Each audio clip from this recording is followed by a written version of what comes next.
light bulbs. Is there anything more we're going to fight about in this economy? The liberals, the Democrats are trying to take away your light bulbs. As a matter of fact, they've succeeded. The battle of the bulb, the fight over the government's attempt to legislate what kind of light bulbs you can buy.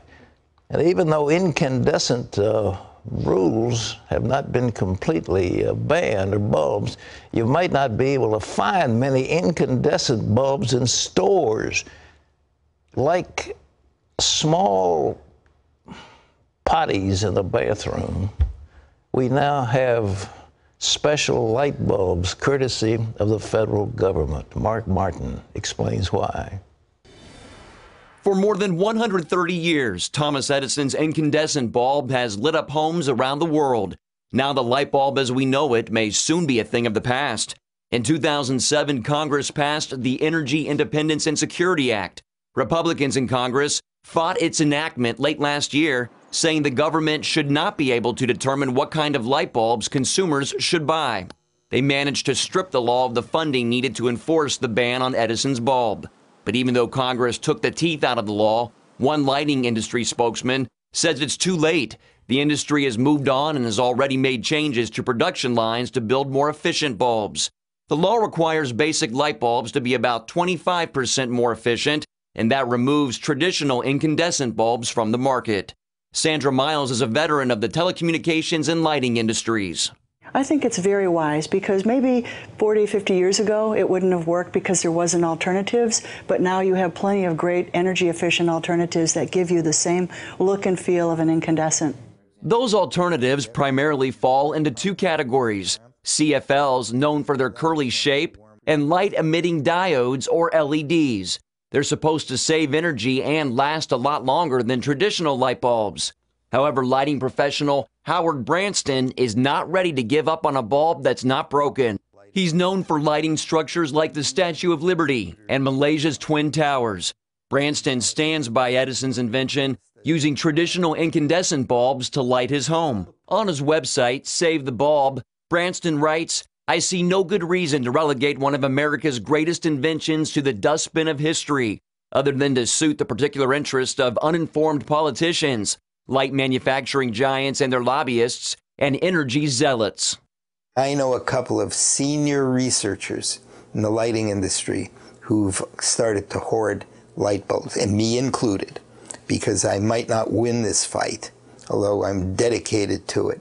His dedication includes a lifetime supply of bulbs stored in his basement. So why won't this designer embrace the future? For one, the CFL alternative contains mercury. They banned mercury in thermometers.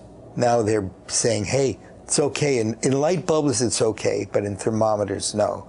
That's because it's been pushed by the lamp manufacturers and what I call the green machine. Miles, whose company specializes in LED lighting, agrees with Branston when it comes to the toxicity of CFLs. I think they're dangerous. I don't like to use them. I had one fall on my carpet the other day from just where I was testing and photographing them. And even on soft carpet, it just smashed into smithereens because of the thin glass.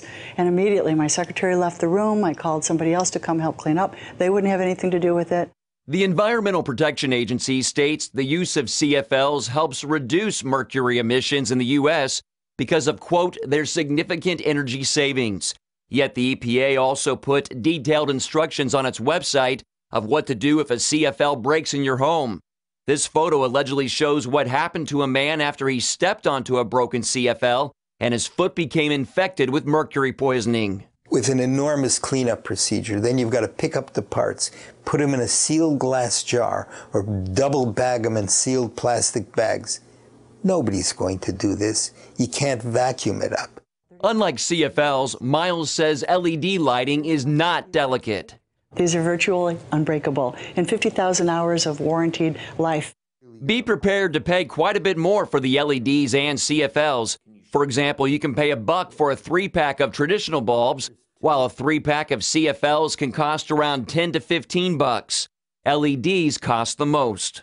You could be anywhere from, $10 to $25, $30 a lamp, depending on the wattage equivalent. The more LEDs, the more expensive.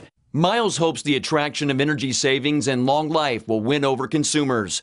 Branston still favors the uninterrupted, smooth color spectrum emitted by Edison's old-fashioned, low-cost bulb.